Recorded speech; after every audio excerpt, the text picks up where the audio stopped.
Hello, welcome to Recapping with Delora and Ashley. Please follow us on Instagram, Facebook, and Twitter at Recapping Podcast. Also, comment, rate, and subscribe on your favorite podcast platform. We're on all the things. We would love to hear your ratings of the movies and shows we review. Email us your audio file to recappingpodcast@gmail.com and we will play it during the show. Or DM us on Instagram and we will post and read it on air. Thank you guys so much for listening. Thank you.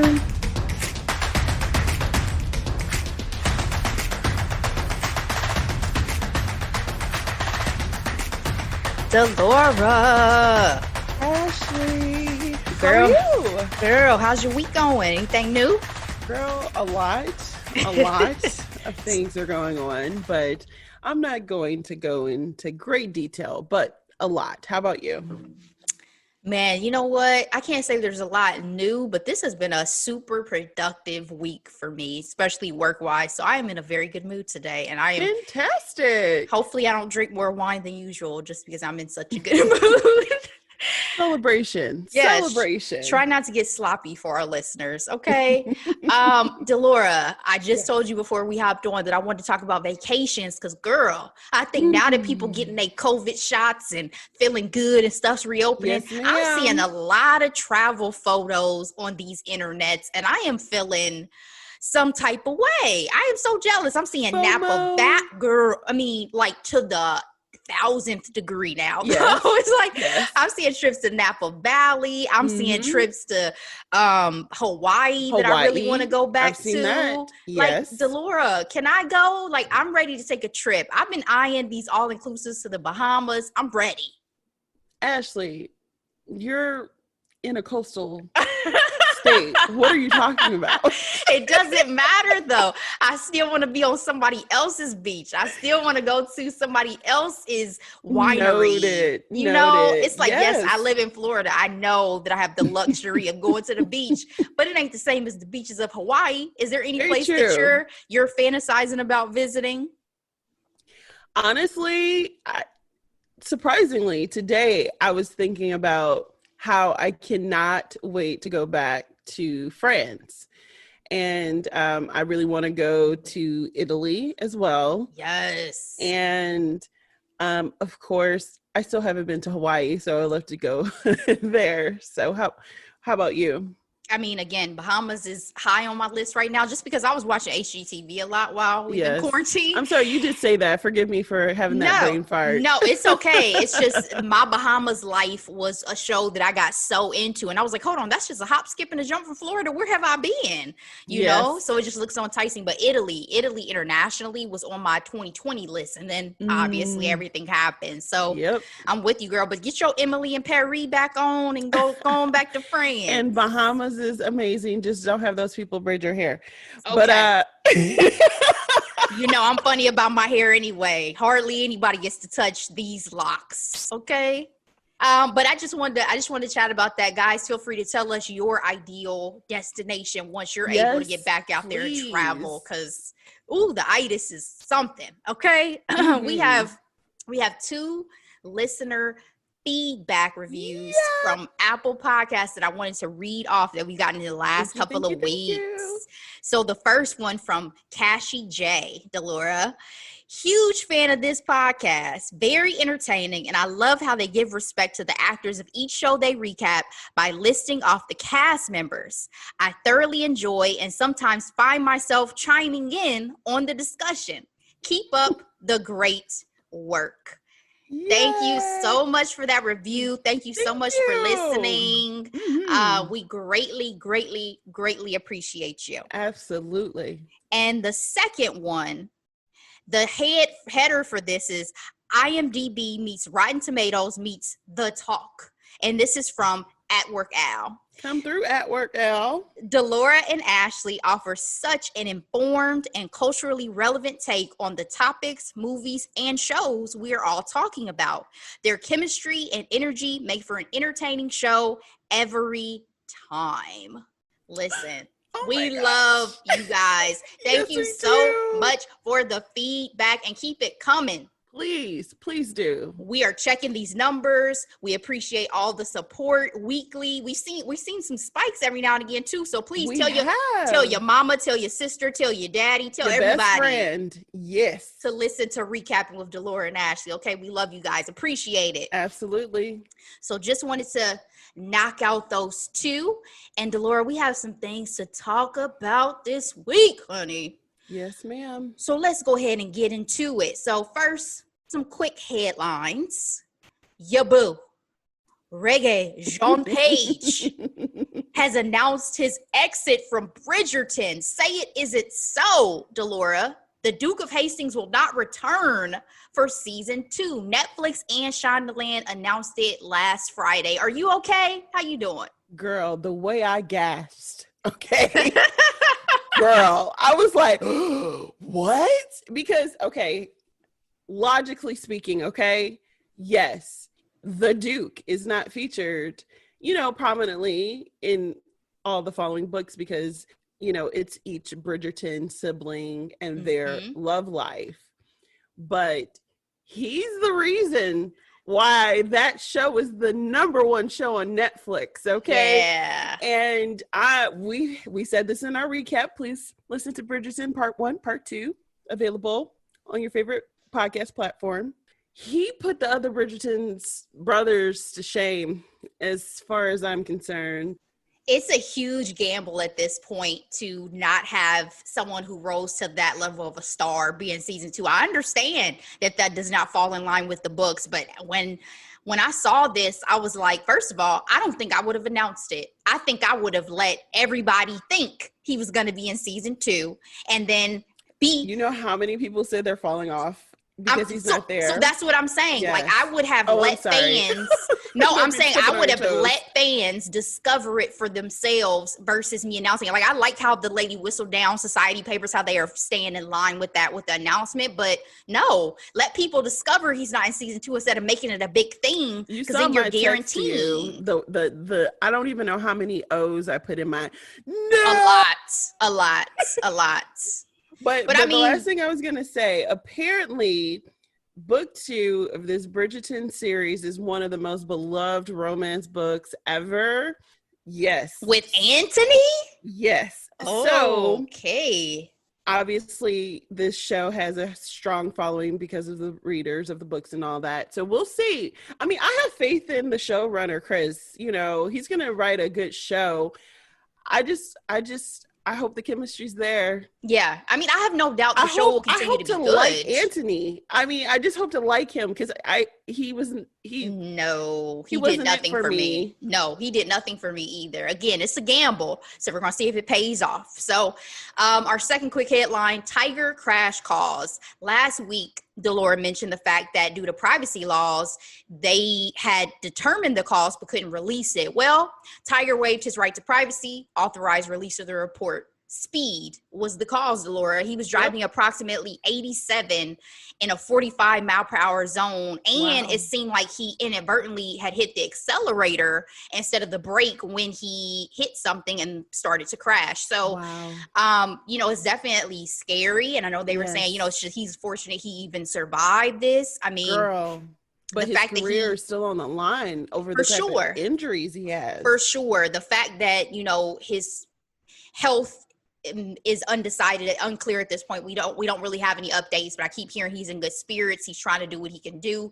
And again, I'm happy that he walked away with his life because it does seem like it could have been a very, very serious situation based on, what we've heard. So that was our second headline. And our final quick headline, girl, if you've rocked with us for a little bit, we talked about Larsa Pippen and Malik Beasley a little bit ago. And the fact that this relationship raised many eyebrows when it was first reported because he was married at the time to a social influencer. And is her divorce of Scotty even official though? They call her his estranged wife. So I don't know what the status of their divorce proceedings are. They've been doing their own thing for a while. They have. It's not, the scandal is really not on her side in terms of her relationship with Scotty. It was for sure on his side. It's to highlight how messy she actually is. I mean, in totality, the situation was hella messy because this man had a whole wife,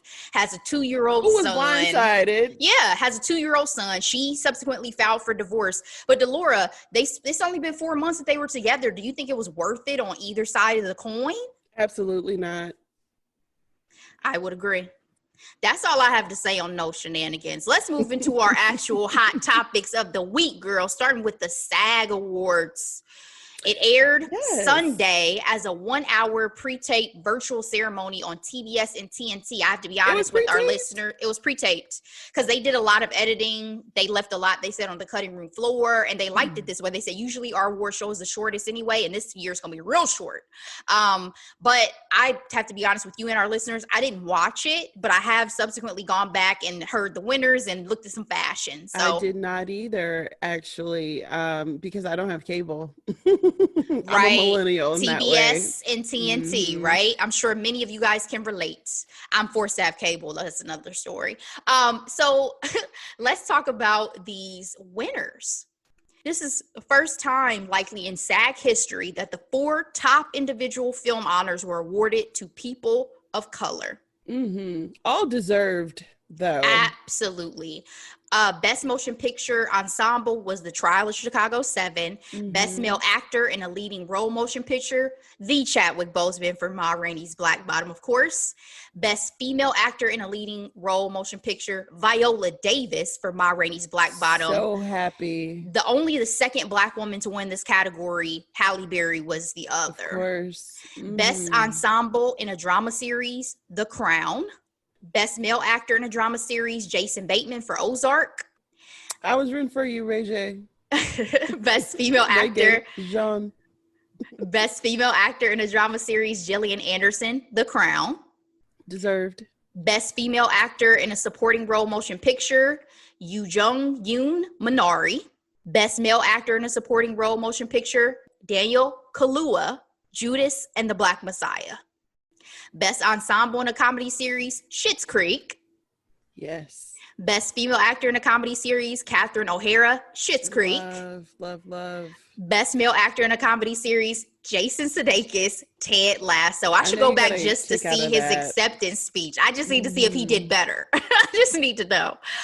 Best Female Actor in a Limited Series or TV Movie, Anya Taylor-Joy, The Queen's Gambit. Guys, go back and listen to our Part 1 and Part 2 recaps of The Queen's Gambit if you have not. Yes. Best Male Actor in a Limited Series or TV Movie, Mark Ruffalo. I know this much is true. I still haven't watched that, but same. I've heard good things. I don't know if it's way on down the list. Sorry, Mark. Love you. Best action performance by a stunt ensemble in a TV series, The Mandalorian. Sorry, Cobra Kai. Yes. Best action performance by a stunt ensemble in a motion picture, Wonder Woman, 1984.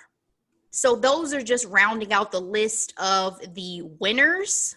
Delora, please let me know what your fashion moment of the night was. I have to be honest again. I went to Vogue because there were no red carpet pictures that I could find, but I have my tops. Who were yours? Ashley, I'm going to give it up for the boys. The men giving it to the boys showed up and showed out. Aldous Hodge in that print suit. Granted, was I in love with the suit entirely? No, but he looked amazing when he took the jacket off. I don't know if you saw that. No, I liked the jacket itself. I was like, okay, I'm feeling it. Our boy, Dan Levy. Always. I mean, it's just Reggae Jean. They just came with it. Even Leslie Odom Jr., even though I didn't love all the colors in his suit, I just appreciate him willing to take a chance. You know, men don't take these type of chances, and the dudes were showing up and showing out, and I appreciated that greatly. What about you, Ashley? I wanted to love his suit, by the way. I did. I appreciated it like you did, where it's like I appreciate the effort more than the look itself. Absolutely. But Leslie, you did your thing. My top, Reggae Jean Page is definitely my best dressed man of the night. I said all black everything. You're killing me. You're killing me. You look so good. Jesus. And then on the lady side, though, Journey Smollett came and that Zuhair Murad beautiful flowing pink dress. She gave me the neckline and the leg. Oh my God. She looked beautiful, breathtakingly beautiful. That's one of my favorite looks I've ever seen on her. So, period, poo. So so those are my fashion highlights. And Anna Joy, you can't forget her. She looks regal as always. As always. There were multiple dresses that I really loved, but I can love a dress and not love the way that it looks on the person. Yes. So I appreciated that. To me, this was a higher level of fashion, the way we have had at some of the other award shows we've talked about, but those were my favorite overall. Like, you body. And the last thing I'm going to say to that is I was watching, I believe it was Daily Pop, and someone made a point that the celebrities seem more comfortable during these shoots, you know, dressing up for award season this year because they're at home. Yeah. They don't have to worry about, you know, the pressure of walking that red carpet and finding the perfect pose. When you're at home, you find your perfect pose and you post it. Absolutely. I mean, you had Kerry Washington in a pool. In a pool. Yes. Exactly. Y'all are setting I mean, this is Hollywood and y'all get to have probably some amazing photographer come over and capture you in your best light and best angles. I mean, yes, I totally would get that. But we have to move on from the fun stuff to a couple of not so fun hot topics. First, prayers up for sure to DMX, who suffered a heart attack as a result of a drug overdose on Friday. For those of you who are not familiar, DMX is a rapper, also an actor, been in the game for quite a long time. He was rushed to the hospital in New York and remains there in a coma and on life support with, unfortunately, little brain function. Yeah. Reports indicate he has not regained any of his brain functionality after some tests that were performed yesterday. But there has been massive support shown for him. Hundreds of people, including his kids and his fiance, were outside of the hospital on Monday night for a prayer vigil. Obviously, limited number who can actually go in and visit him due to COVID restrictions. I got a reminder when I was looking this stuff up that, you know, he did a versus. We last saw him back in July of last year when he faced off with Snoop in a versus battle. Yeah. I didn't even see that one. Yeah. So, you know, definitely I remember it's going to be one of those that I remember kind of where I was and when I heard about it. How are you feeling? What are your thoughts on it? Were you a DMX fan? Are you a DMX fan? Of course. I'm not as heavy as a lot of people. Like in that versus, I probably would have been more Snoop than DMX just based off of the catalog that I know personally. But I remember the first time I saw DMX's video for what's his first hit? His first hit. I can't remember. Y'all gonna make me lose my. Is that him? Yes, that's definitely him. I don't know if that was his first hit because I'm terrible with song names. I'm gonna be totally honest. I love artists and I will never remember their song names. So I'm the wrong one to ask. Well, that's one of the first music videos where I remember distinctly that voice, his face. Yes. And I was like in middle school or something crazy, but it was. Of course, I love DMX, and he's a prayer warrior. And so it's just like, this is just so sad. So sad. For sure. And I think, you know, I knew that he had openly battled substance abuse for a very long time and addiction. But I think it still always hurts when you have these people in Hollywood who are successful, who are beloved, and you wonder what type of help they really get behind the scenes because, you know, not to say that people are not rooting for them to get better, but that's some people's moneymaker. You know what I mean? I just don't know if the care and concern. They have a lot of yes people. Yeah. So they don't have the accountability that's needed. It's just sometimes I don't know if there's the care and concern there when you reach a certain level of celebrity, and we've seen so many of our most beloved icons die due to drug use, and so it just, you know, it's just really sad. I'm definitely praying for him and his family and hoping that somehow he can pull the through. last headline I saw right before this podcast is they're talking about his family's going to have to make a hard decision. Yeah. because that was what they did the test for. They wanted to do the test just to see where he stood and then would have to decide from there. So again, we're keeping him and his family in our prayers. So talking about his hits, the radio stations, I keep hearing them playing a lot. And so I was just singing the one he did with Cisco. There was Brenda, Letitia, Linda, Felicia, Dawn, LaShawn, Inez, and Alicia. Like, that is probably one of the most memorable for me just because of them names. I always sing that song, but he had so many that I love. The song with Aaliyah from the Romeo Must Die soundtrack. Yes. I mean, I'm definitely a fan of DMX. I've always liked his rap style, but other than that, he's just a human being. And I hope that for his sake, he's able to pull through. Absolutely. So our last hot topic, Delora, we have not talked about this, but I think it's about time. T.I. and Tiny, girl. Do we have to? We do. I got to get your thoughts. The world needs to know. So T.I. and Tiny are potentially facing a criminal investigation. The couple has been accused of engaging in a series of criminal acts, including drugging, rape, and kidnapping. The allegations were first brought to light after a former friend of the couple, Sabrina Peterson, began sharing stories of alleged victims on her Instagram account in January of 2021. Since then, dozens of women have come forward with similar stories of abuse. It's a hot topic this week, especially because 3 more women have come forward with accusations in the past week, now totaling 14. None of the accusers, though, have shared their names. MTV has suspended production on their series T.I. and Tiny, Friends and Family Hustle, and T.I. and Tiny themselves have vehemently denied all allegations. So, Delora, give me your thoughts. It's very unfortunate. Speaking of favorite rappers, T.I. was mine growing up. I had a crush on the small man. I say that because I'm pretty tall. I hope those women get the justice they're looking for. Honestly, I wouldn't be surprised if there was some crazy stuff going on. You know what I mean? And they took it too far. Honestly, if you really want to keep it 100, the way T.I. was overbearing to his daughter and her virginity kind of is a signal for me of like how the overreach was too much. Yeah. And to me, a potential flag.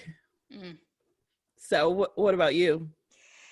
I have definitely had this story in the background in terms of all the things that, are out there. But now that we're reaching such a level of accusers, it's hard to ignore. And not that I was ignoring it, but I'm saying it's becoming more, it's like where there's smoke, there's fire. Yeah. It's harder and harder to be like, oh, that's probably just a rumor. You know what I mean? And I understand that feeling too, because for me, it's like, well, we'll see if this dies down or not. Right? Yeah. To see if it needs my attention. And I cannot treat, because to your point, I was also a big fan of T.I. I mean, he was popping for during the time of like being in high school, and he definitely has a special place for me in that way. But he's still a human being. Him and Tiny are still human beings, and I don't know these people, so I can't hold them to any other standard than I hold anybody else. And as you know, personally, when I talk about these sorts of cases, I'm a believer in the victims. I want to hear the accusers out. I need these facts to be discussed and for things to be investigated before I would feel, that things are resolved. So it's not going to be just, dismiss that because those are rumors. Well, at this point, if you have 14 women coming out and accusing you of all these types of allegations, then I'm going to need a criminal investigation. So that's where I'm at. Yeah, exactly. That's where I'm at. And unfortunately, based on some of the stories that I've read today preparing, they're saying that Tiny was more of the ringleader than T.I., which would be very hurtful for me personally. Yes. So again, like almost like a madame role kind of, right? Well, I mean, even going back to the Jeffrey Epstein case and situation, and he used his girlfriend. Yeah, it's just it's a different level when a woman does things to you. It's very manipulative, right? It's they manipulative. use the women to lure the girls or make them quote unquote feel safe, right? Yeah, it's manipulative, and it's also really tragic to think that Yes. another woman would put you in that situation. Yes. But again, that's where I'm at with it, just because now we've reached a fever pitch of this is no longer something where it's like, oh, this may just be a he said, she said. Because I remember that initial post by Sabrina. I remember that initial dust up, and it doesn't seem like this case is going anywhere. So that's what I got, Delora. And if you have nothing else, honey, those are our headlines and hot topics of the day. Thank you, Ashley. It is now time for the recap. We are recapping this week Tina, the documentary. It is an HBO music / documentary. It premiered March 27th, 2021. It is an hour and 58 minutes. So here's the summary of the documentary. With a wealth of never before seen footage, audio tapes, personal photos, and new interviews, including with the singer herself, Tina presents an unvarnished and dynamic account of the life and career of music icon Tina Turner. Everything changed when Tina began telling her story, a story of trauma and survival that gave way to a rebirth as the record-breaking queen of rock and roll. But behind closed doors, the singer struggled with the survivor narrative that meant her past was never fully behind her. Directed by Dan Lindsay and TJ Martin, the documentary charts Tina's early fame, the private and public, personal and professional struggles, and her return to the world stage as a global phenomenon in the 80s. All right, Ashley. So I'm just going to highlight the director and the producers and a few notable commentators in the documentary here. Okay. So as I mentioned, Dan Lindsay and TJ Martin are directors, and the producers are Simon Chin, Jonathan Chin. Both of them also did the Whitney documentary that came out a couple of years ago. Okay. It's and good to know. Diana Becker. And then the production company is Lightbox. And as I mentioned in the summary, Tina Turner herself is featured in interviews, as well as Angela Bassett, Oprah Winfrey, Kirk Lauder, who's her autobiographer for I, Tina that came out in the 80s. Katori Hill, she is the writer and creator of the Tina Turner musical, Broadway musical. And she's also the creator and writer on P-Valley, which is, I know, very popular. That comes on Stars.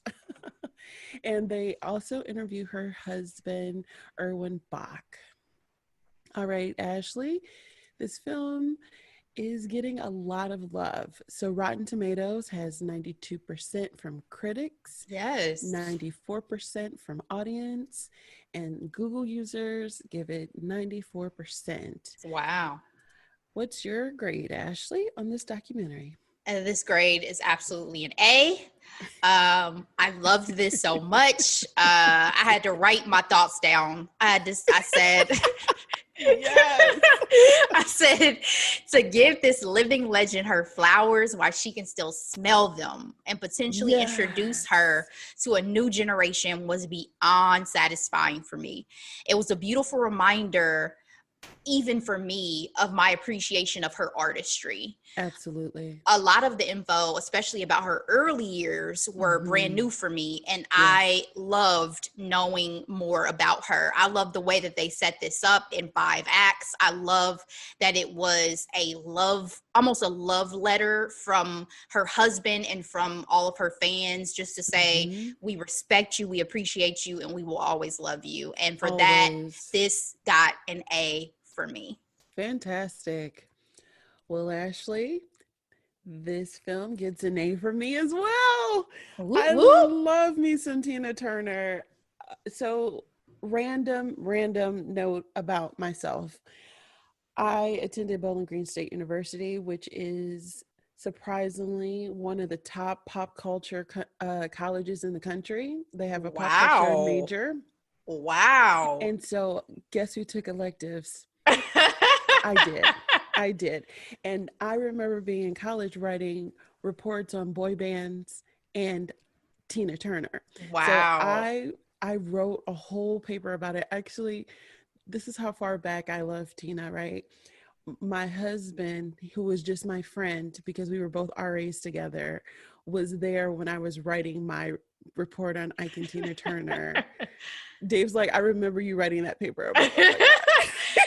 Well, shout out to BGSU for not only helping with your love of Tina, but for your love of your husband as well. Oh, yeah, exactly. We're Falcon Flames. That's what they call people who fell in love in college. So in any case, obviously grew up on the film which was, you know, my first introduction to her life, obviously.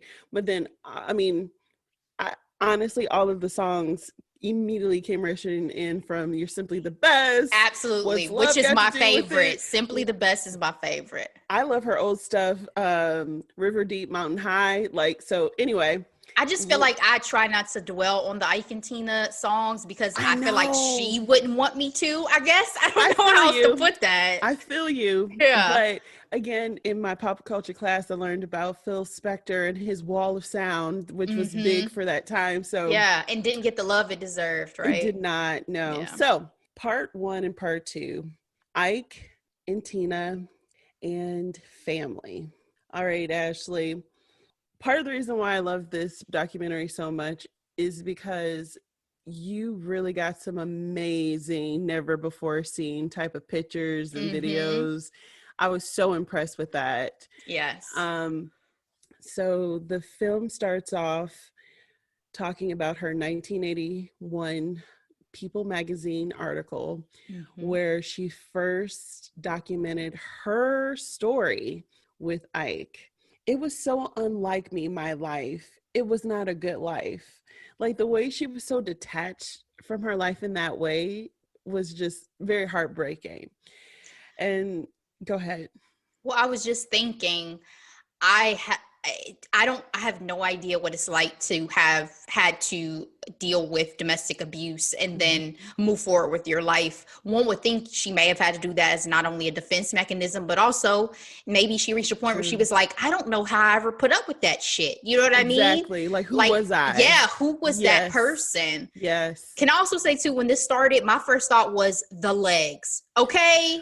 It's always the legs, Ashley. God, Tina. When I tell you, it is body, yaddy, yaddy all the whole time. Me and my mom looked up what she said her workout routine was because I was like, ma'am, your body stayed tight and right. Well, you know, and it's one thing to, obviously, Tina Turner has always been there, you know, in the stratosphere all of our lives, right? But being able to be at the age we are now and to see her life and put things in perspective, yes, also blows my mind as well, because I'm like, that's a 40-year-old woman on that cover with those legs looking amazing. And even just the energy when we get to some of her performances, she kept that energy. I mean, again, true entertainer. Exactly. She was amazing. And so she tells her story, and they also give you more perspective that People magazine was that publication, which I knew. I think People magazine started losing their grip probably more recently, like most print publications when it comes to social media. But 30 million readers back in the day, girl. Jesus. Exactly. But I also like how they translated it to something that tangible, that a younger person watching it, like, this is the equivalent of going viral, you know? That's why, you know, People's Most Beautiful or Sexiest Man Alive was so important, because that was it. That was the say, and everyone believed it, you know, from there on. So, but yeah, so we get started with the introduction of Ike and Tina. So Tina talked about how Ike's band, the Kings of Rhythm, was the first band that she ever saw. She said that the relationship was very brotherly, sisterly, because she was much younger than Ike at the time. And her real name is Anna Mae Bullock. She was so impressed by the band that she wanted to sing, and they didn't give her the time of day until she picked up the microphone herself. So her initiative got her heard. And one of the things that I also thought was interesting was that Ike's a music legend, and I, it's hard to say these things because of the type of person he was, especially towards her. But right. To understand that he was part of the first rock and roll song, 1951's Rocket 88. Yeah, that was fascinating. Yeah, and even the fact that he was cool with B.B. King, talking about his mother practically raised B.B. King. I'm like, wait, what? Exactly. But because, this happened a lot during this time early in the music industry. We kind of talked about this in Ma Rainey, how people like to take songs and go and not give proper credit. Ike never got his due until he paired up with Tina. So their first big hit was A Fool in Love, 1960. They talked about how because Tina was so young, she didn't really have much ambition. And essentially, Ike exploited that. And because of his past hurt, he had this weird grip on her. So much so that he threw this name on her, Tina Turner. Completely without her permission or knowledge. Or anything, like you mentioned, no knowledge. And I was really fascinated by this part, Ashley, when they talked about the origin of her name and how it's based off of Sheena, Queen of the Jungle. Yeah. Honestly, I don't know. Obviously, I'm looking at the old video of that show in 2021 eyes, but it's just like really this perfectly quiet, blonde, white woman in the jungle swinging on trees. I mean, it was an era, clearly, because even when Tina talked about some of the early influences on her in terms of beauty and fashion and all these things, it was white women. So it just showed you the lack of diversity, obviously, that was available for Black people to look at and say, in pop culture and say, oh, that could be me. It was more so just the fantasy of like, oh, well, I love that. I hope I aspire to that at some point in time. But yeah, it was definitely like, that's where you got that name? Okay, I guess. Right. So Sheena and Tina sounds like Sheena, so they went with it. But the one thing I agree with is I do like the double letter name. So Tina Turner, I do like that. The alliteration of it all. Yes, I do like that. So they really go into the abuse, unfortunately, right away. And she talked about how he would just beat her and then have sex with her shortly after.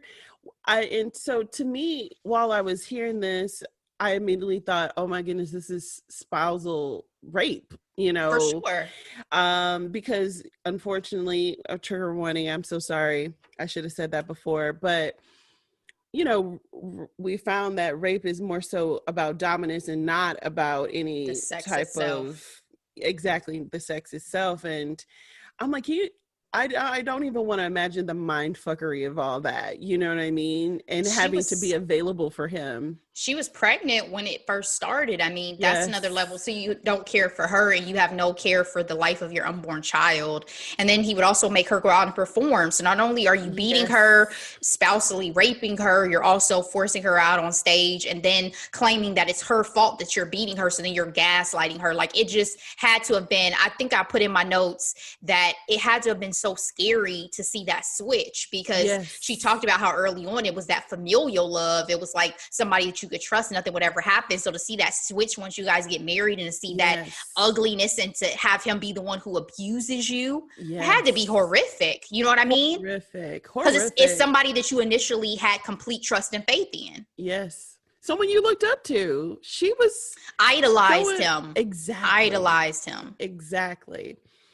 Girl, and he also ran a very tight ship. I put nonstop because they played 4 shows a night and they were all packed.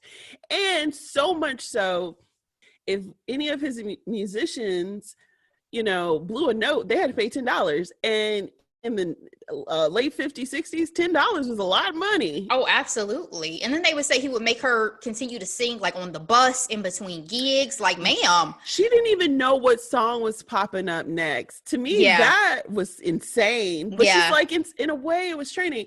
And sometimes I struggle with these type of stories because I immediately think of Joe Jackson, right? like he also was known to run a very tight ship, and it's like these domineering men, right? Yeah, which makes me think now of that Atlanta episode, the weird, creepy Atlanta episode. How? Because I just feel like he was supposed to be the example of what those type of dominant male figures does to somebody. Like, it's just it really creeps me out so much. Oh my God. Anyway.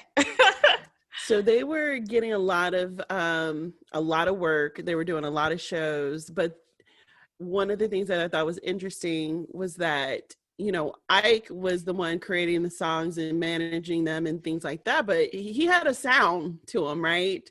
Yeah. And they felt like Tina was such a talent that she was bigger than him. And they were saying that he might have kind of felt that too. And that brings us to 1966, where she worked with Phil Spector on River Deep Mountain High.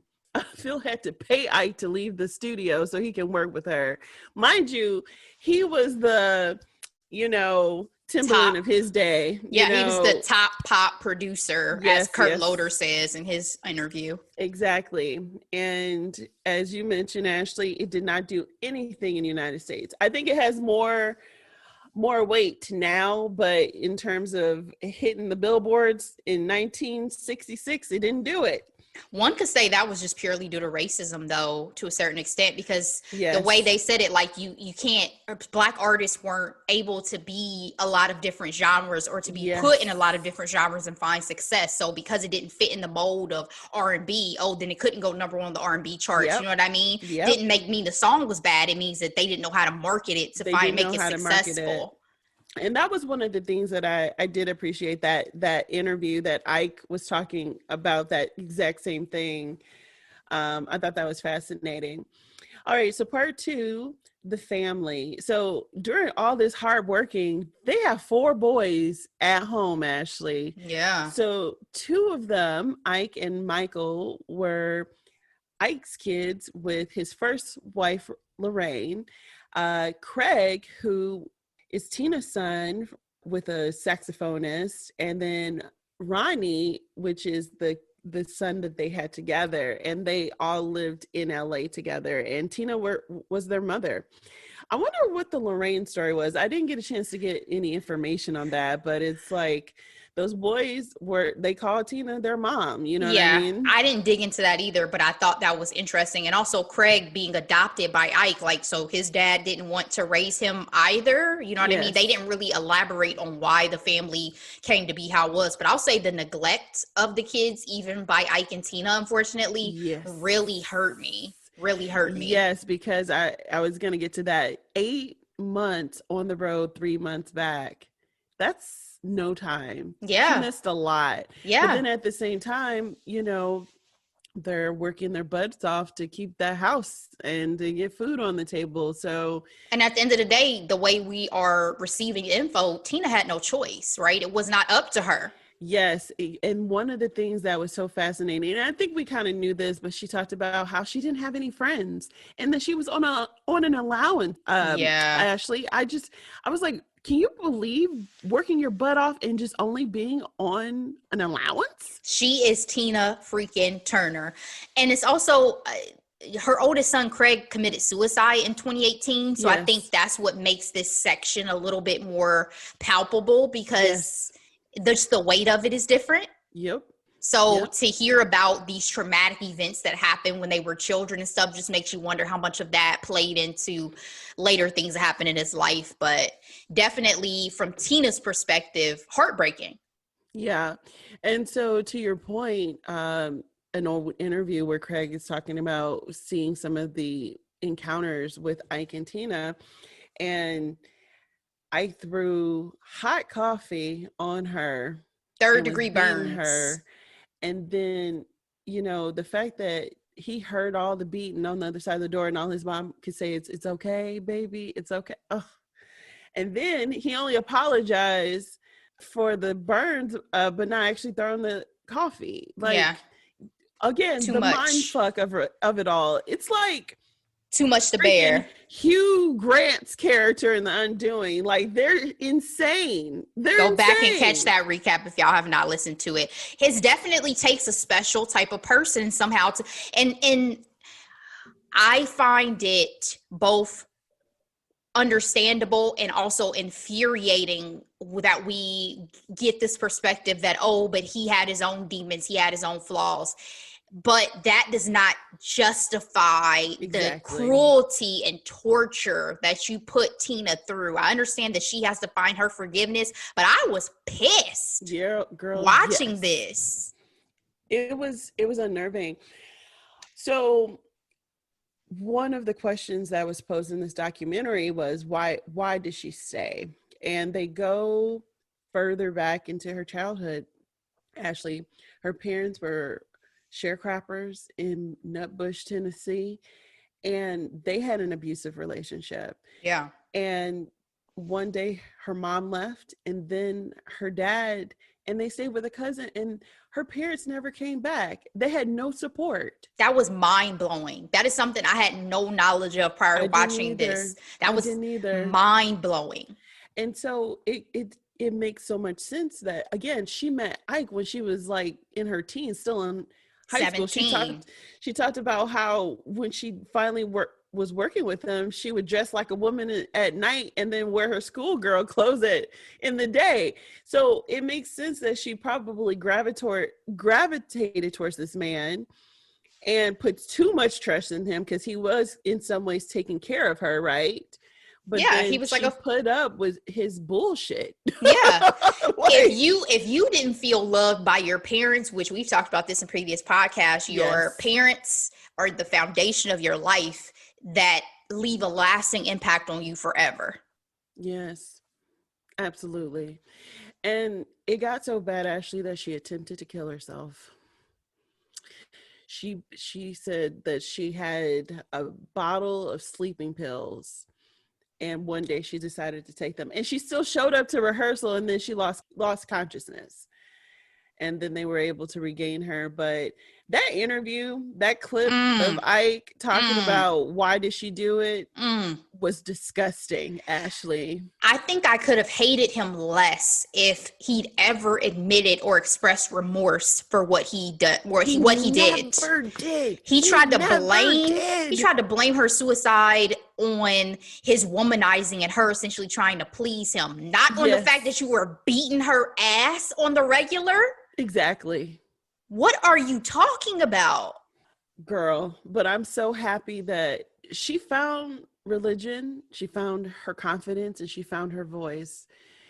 After that suicide attempt, she was introduced to Buddhism. Mm-hmm.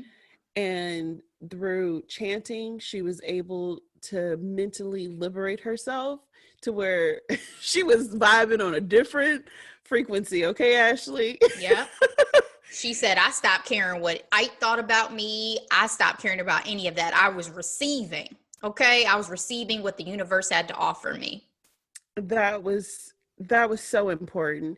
And I love when she talked about finding her confidence. They had a video doing a performance, and she was like, respect is all I want. And especially women, I was like, she had her ovaries on display. She did, because she said men always get what they want, don't they? They're out there in those streets. It makes us women think we want to be out there in them streets too. Must be something good out there.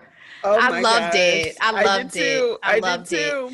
And to go back to your question real quick about why she stayed, I also think loyalty played such a big role in it, because she talked about how she made Ike a promise that she wouldn't leave him. And back then a promise was a promise.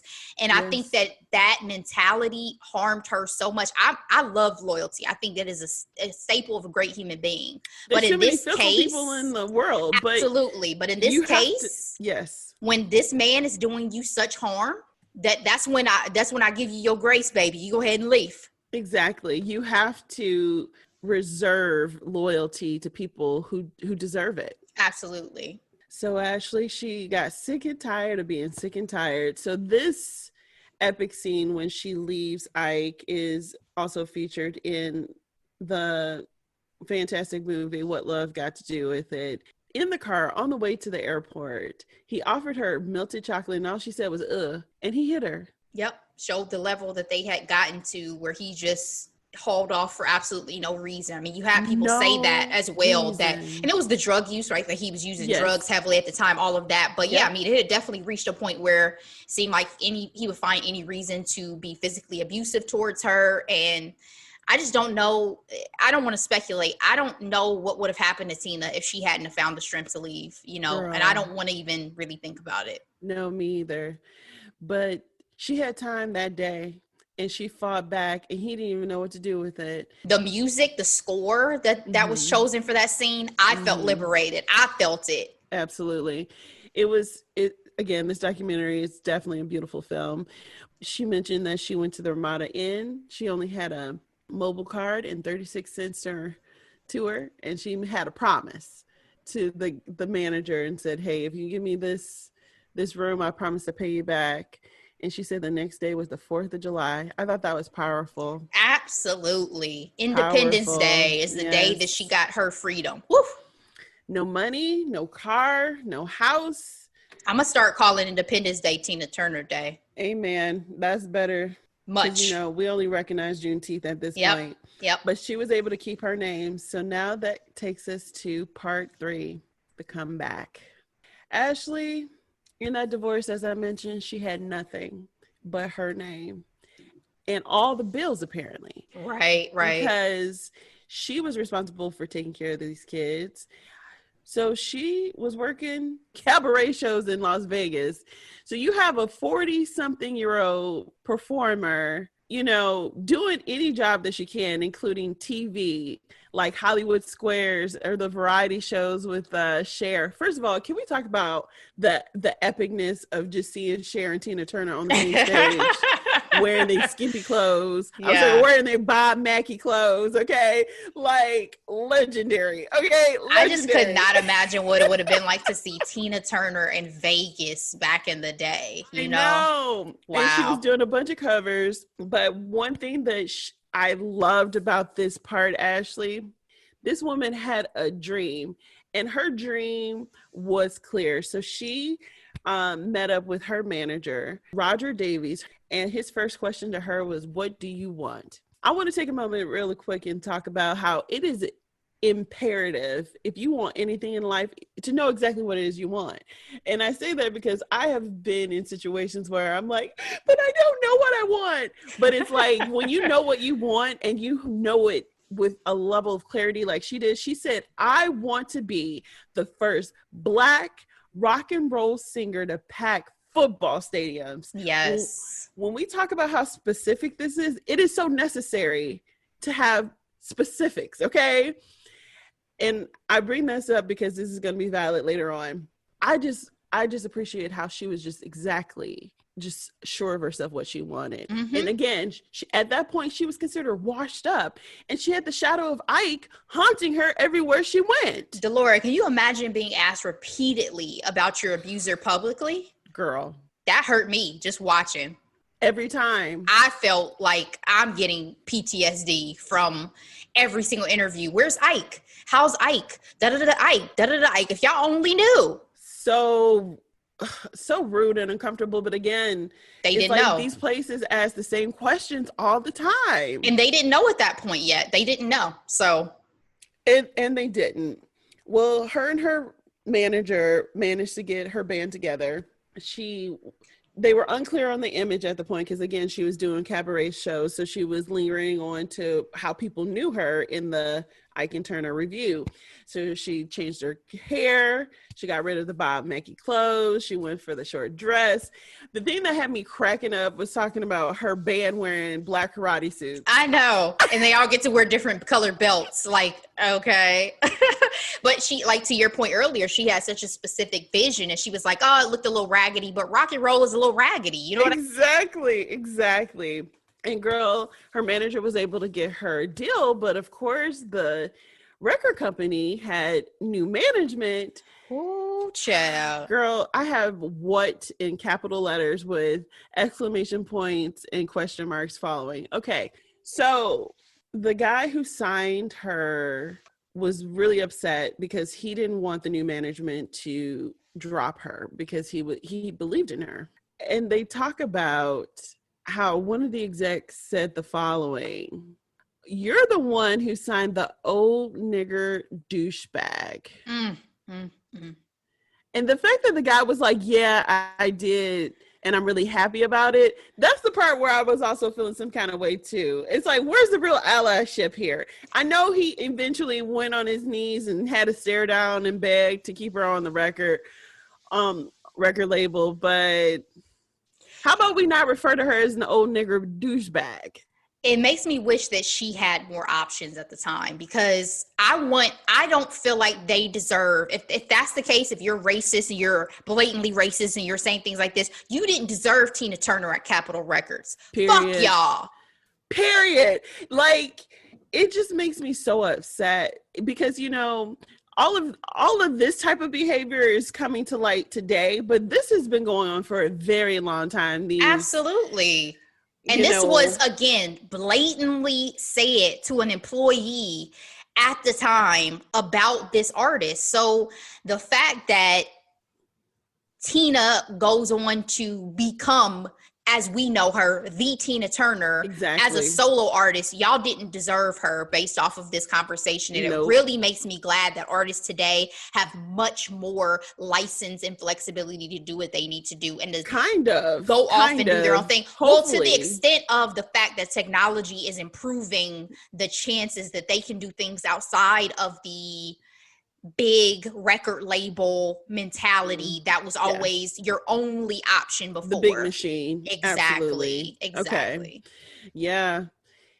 Oh, but they kept her and they said they will do absolutely nothing for her. And we've heard about deals like this in the past where they'll sign people on, but they don't support them in marketing or anything, frankly. It's kind of like you're on your own. And so Tina and her manager got to work and they felt like England was where they needed to be for her to thrive because, you know, at that point in the early 80s, hip hop was taken.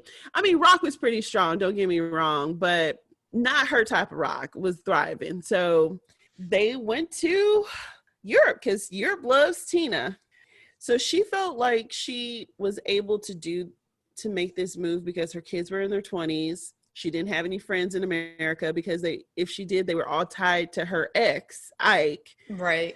So then begins the era of what's love got to do with it in 1984.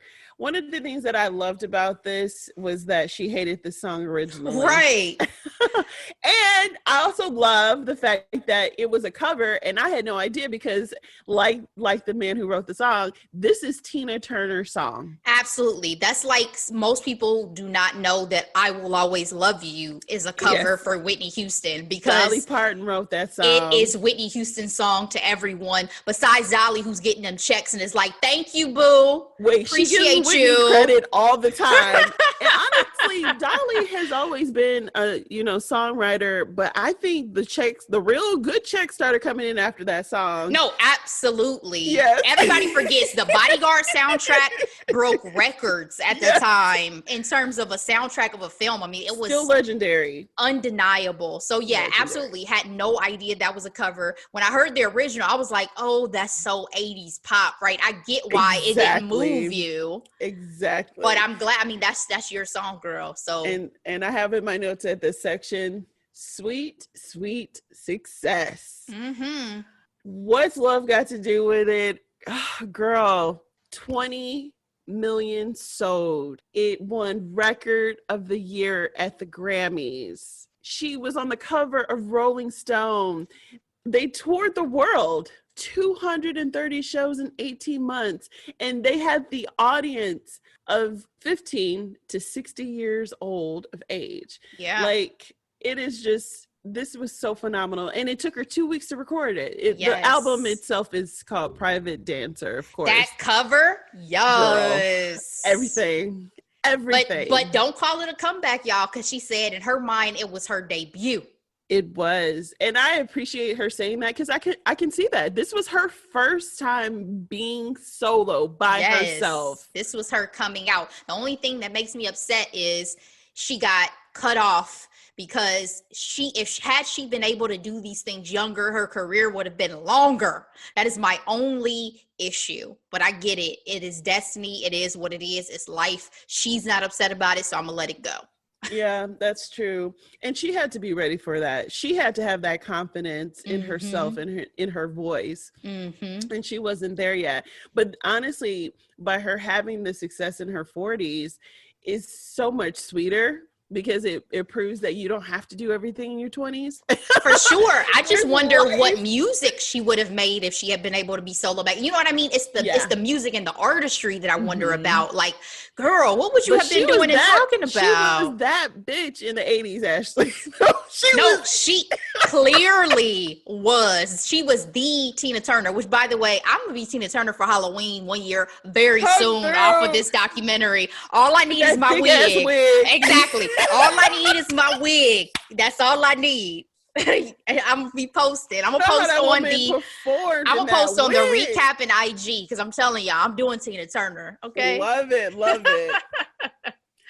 All right, part 4, the story.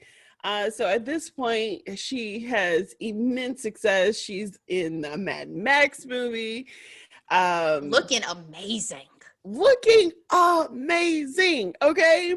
But girl, after all of this success, people are still asking about Ike. Yes. She thought the People magazine article was going to stop it. It didn't. So what did she do? She wrote a book. She had an autobiographer write her story, I, Tina. This book came in 1986.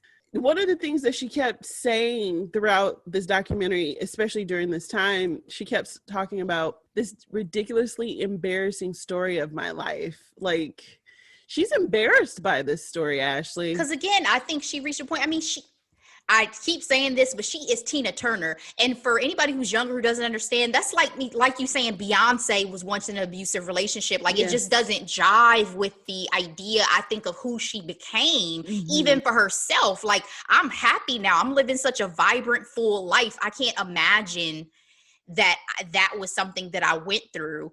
And can I say real quick too on this part, I love that Kurt Loder was a part of this because I had no idea. And I remember Kurt Loder so vividly from interviews and MTV and all this stuff, but I had no idea that he helped write her biography. Yes. I loved that. Yes. And I also like it how he made the suggestion and he didn't think that it was gonna be him, but he was like, could be me, could be anybody, could be me though.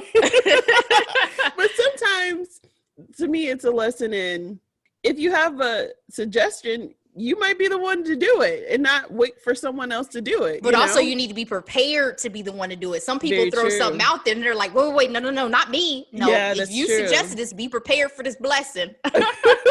Very right, very true. But the book then turned into the movie starring the legendary Angela Bassett. Like, when I tell you she is Tina Turner and she was robbed for that Oscar for Best Actress. Yes, I will never get over it. Yes, never, ever. Was one of the biggest snubs, in my opinion, in Oscars history. Has to be, because legendary. Okay.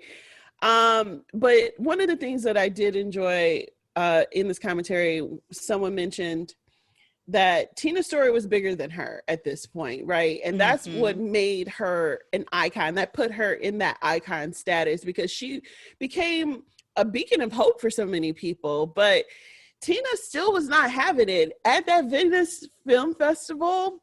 That was uncomfortable. Girl, I wrote in my notes, Angela's face at Venice Festival.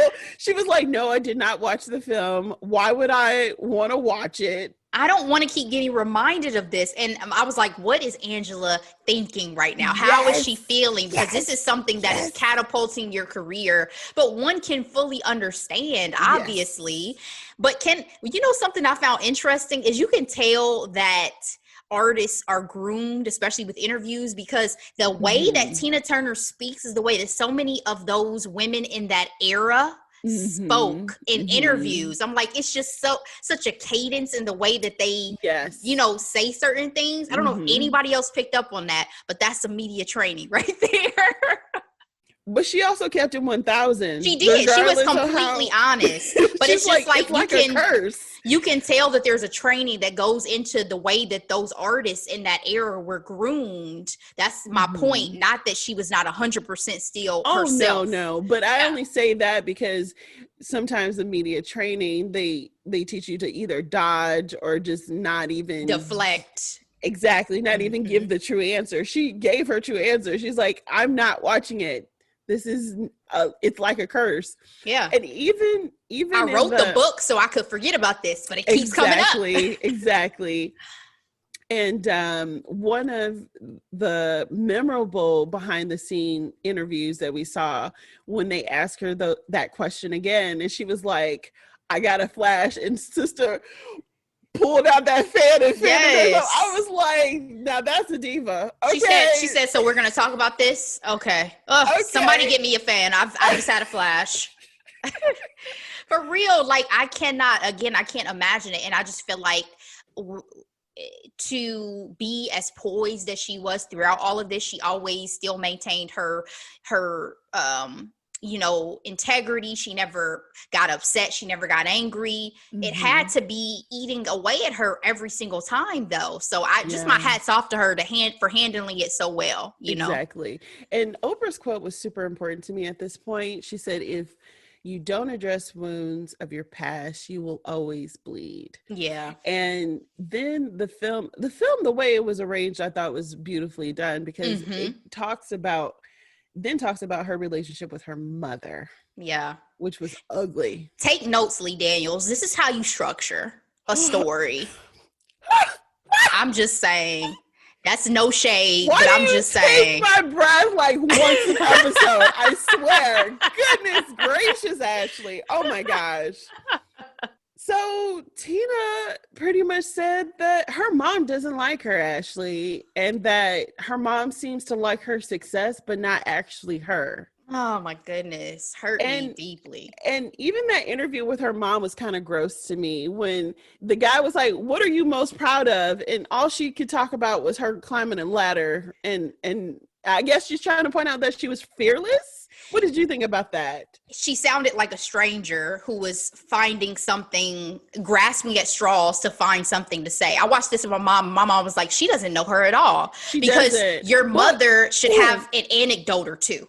Had to. But the part where they said, like, oh, were you there to help her? She's like, oh, no, she did that by herself. Like, so that part was true. Yeah, because since you didn't give her a choice, you weren't there. That part. Yeah. But it's just like, what had her mother gone through? That's the one thing that I wish I knew. And I don't know if Tina even knows. What did her mother go through that made her the way that she was towards her own children? You know what I mean? Yes. Had to have been something. Not that I am giving her leeway in this behavior, but had to be something. Had to be something. But this is the part where I got emotional at multiple points in this documentary. One, the first time, and I didn't highlight it, but I'll highlight it here. When she performed in Rio in front of 186,000 people, that goes back to what I was trying to say. She knew exactly what she wanted, and the fact that she was able to do it, yes, was phenomenal. Yes. Oh, I'm getting chills just hearing it again. And then the other part that I got emotional is when she talked about how she had never received love. Yes. And lived her whole life. Never had a genuine love affair in her life. She said, I survived. She's like, not from my mother, not from my father. And the fact that she just said, I just survived, that was heartbreaking. Yeah. The quote that I had written down from this section was, I want a man without shame. Girl. I will receive it when I have earned it. But see, that part kind of made me feel sad too, because it's like, what does earn mean? It is sad. It is sad to think that you feel like you have to do something more to be worthy of a man's love. That's why I quoted it, because it it broke my heart. Like, Tina, you have always been enough. You've been more than always enough. More from than day enough. one, period. Yeah. Yeah. And so part 5, love. Amen, Jesus. I do feel like I felt like this wasn't even long enough for my liking because I don't know. It makes me smile though. So it does, especially how they started it. I want a strong man to wear the trousers and not dominate me, and that's fair. And that's fair, sis. and they exist. Yes, I know, sis. like yes, they sis. exist, sis. Okay. But then we cut to Erwin, her husband. He talked about the first time they met. They met at the airport. There's a major age gap between the two of them. Okay. Do your thing. She's like, they were celebrating her 50th birthday and he's in his 30s. Okay. One of the things that blew my mind was like, she obviously was completely enamored by him, but she's like, when you come to LA, I want you to make love to me. I was like, yes. Now that is my kind of woman. The face that she made in the interview, she was like, oh, I can't believe I said that. Listen, I loved it. She was like, listen, I'm single. I didn't have no man. I like this man and I wanted him to know. Well, you can get it if you want it. Yes. When you come to LA, I want you to make love to me. Okay. Now I'm sure people these days would not even say it that elegantly. No, because we've gotten away from that even in our music. Okay. So oh yes. When she was talking about eat the booty like groceries, I was like, we've crossed a mark here. Girl. Like I don't think. and if I ever meet Janae, we're gonna have a conversation because I saw an interview and she put that out there, knowing good and well that ain't even something she like herself. So really? Janae, yes, she did an interview. She do not. So it's like, sis, how you gonna put this out here in the public sphere? Yeah, because it sounded good. It sounded good, and exactly. And people was like, oh, that was like the line of like that summer. Remember? That song was hot. I remember very well. God. Basically, we get a tour of their gorgeous Switzerland home. Like, even when you Google Tina Turner, they call her American Swiss singer. Mm-hmm. Yes. And they were together for a very long time before they got married, Ashley. 27 years, child. 27 a long years. time. I will say, I feel like I wanted him to gush over her a little bit more, but I think language is a barrier for him just a little bit. Yeah. But you could definitely see the love, you know. Yeah, when he talked about it's like an electric charge, and even hours after I've been away from her, I still feel it. Like, I felt that. It was like we've reached this level of mature love, but we still have such a deep connection with each other. So I thought it was beautiful. Yes. And I loved how they ended the documentary with Tina getting ready to see a Broadway musical named after her. Iconic. Now you talk about getting emotional. This got me. The end got me. Yes. Oh, go ahead and elaborate. What other part? So it's just it was so satisfying to go back to my first statement about my grade, just to see this legendary artist who's respected, loved, appreciated, getting recognized while she's alive. And then that bittersweetness of the fact that this is her final act of her career and she knows it. Like, it was just so moving. It gave me chills. I think about how many of my favorite artists never made it to this point in their careers. Oh, yeah. And it was, again, satisfying, bittersweet. Whitney's the one for me. Yes. Bittersweet, beautiful. I want her to feel the love in that moment, because she is somebody that, again, my appreciation just deepened so much watching this. Absolutely. And then they ended it on my favorite song, like I said, the best. So I just had all the feels, Delora. I had all the feelings in my body. So overall, I absolutely love this documentary. Here's my issue with this documentary, okay? My issue is they talk so much about how Ike was a shadow to her life, but I felt like we still ended up talking about Ike substantially, because even in this final act, they talked about his death and her feelings towards him. One of the things that I thought was interesting was she can't even tell you whether or not it was a good thing that they met or not. She said, I don't know. Yeah. The only good thing I'm sure is her son, her child, at least that they made together. But I think the way that I took it, and I totally understand that, Delora, because again, I feel some type of way now, even referencing some of their hits as any of my favorites of hers, because it's like I want to pay respect to the fact that you kind of want to distance where's from the money that. going to? Because if the money's going to the kids now, maybe I feel a little bit better listening to some old stuff, but she doesn't have any connection to that anymore. That would be whatever his estate is, and if he actually still managed to, because who knows if he sold off any of the rights of that while he was still alive. But I will say that the only solace I took to that point is that she spoke of forgiveness. And I think that she's saying basically that she understands why they will always be intersecting and interlinked and interlocked. And she had to make peace with that in order to move forward and be able to live her best life. So that's the only solace that I could take from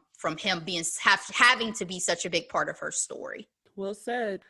She was such a trailblazer. Her resiliency is just iconic, and the hard work. Hard work, the fact that in the midst of her success, she was still doing stadiums and small clubs. Like, this woman was working, okay?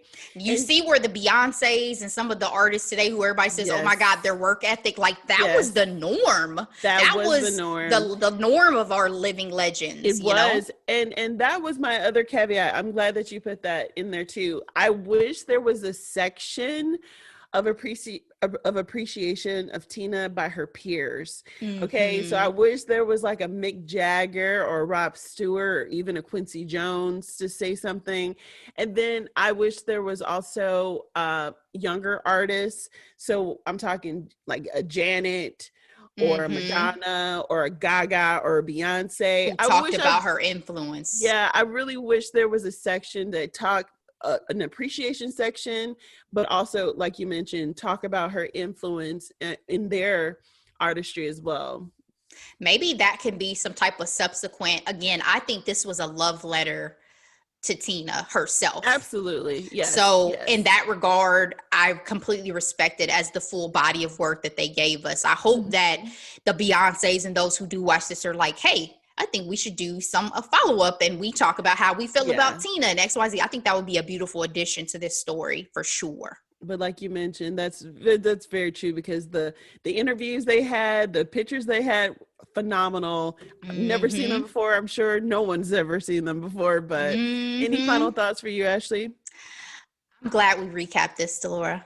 Yay, our first documentary. I really, really enjoyed this so much. And I hope that more stories like this get to be made about people who were phenomenal, because you guys deserve to be recognized and appreciated while you're still around. Absolutely. You know, let's not just make these 20, 30 years after people have passed away. So I loved it. Great job. Thank you. Excellent job. I'm so glad she had her fingers in it too. She's a producer as well. So yes, Tina. All right. With that, it's time for Hidden Gems. All right. Ready to move on. So Delora, you go ahead and go first and hit us with your hidden gems this week. All right. So my hidden gems this week are podcasts. Okay.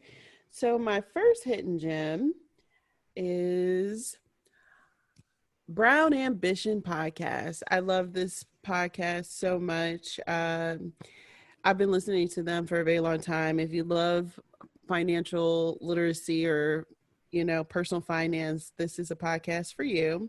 Okay. It's hosted by Mandy Woodruff and Tiffany Aliche. Again, they talk about personal finance. Tiffany Aliche is known as the Budgetnista. She has a new book coming out, Get Good with Money. Really excited about that. But the reason why I'm highlighting Brown Ambition is because I'm also highlighting another podcast this week. And it is previously one of my hidden gems. However, I am highlighting a specific episode This is The Suga, hosted by Tika Sumpter and Ty Randolph. Budgetnista was featured in the episode titled Getting Good with Money with Tiffany the Budgetnista Aliche. It was such a fantastic episode, just talking about the 10 steps in her book.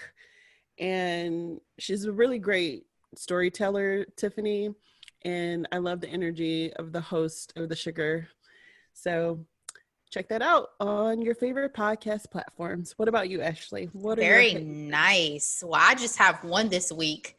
Man, this show is crazy, but I'm really enjoying it. It's called Made for Love. It's on HBO MAX. Really shows kind of the scary side of future potential technology. It's starring Kristen Melody, who was inevitably the mom on How I Met Your Mother. So this is her first real leading role in a series that I've seen anyway. Ray Romano plays her father in probably his strangest role yet. And basically, there's a sex doll, isn't there? There is a sex doll, girl. So basically the premise is Kristen is a wife who her husband is a billionaire tech guy, and she realizes that he wants to implant a chip in her brain and merge their minds. So she flees and goes to her father's house, played by Ray Romano. I've only watched through episode 5. I cannot wait to watch episode 6. I heard there was supposedly going to be 10 episodes, but HBO Max has been dropping weekly on Thursday, so we'll see. But it's fascinating. It's terrifying. Our girl Haley Fitzgerald from The Undoing is also in it. So again, guys, check out that recap. She's great as always. And I'm so curious to see how this kind of wraps up in season 1.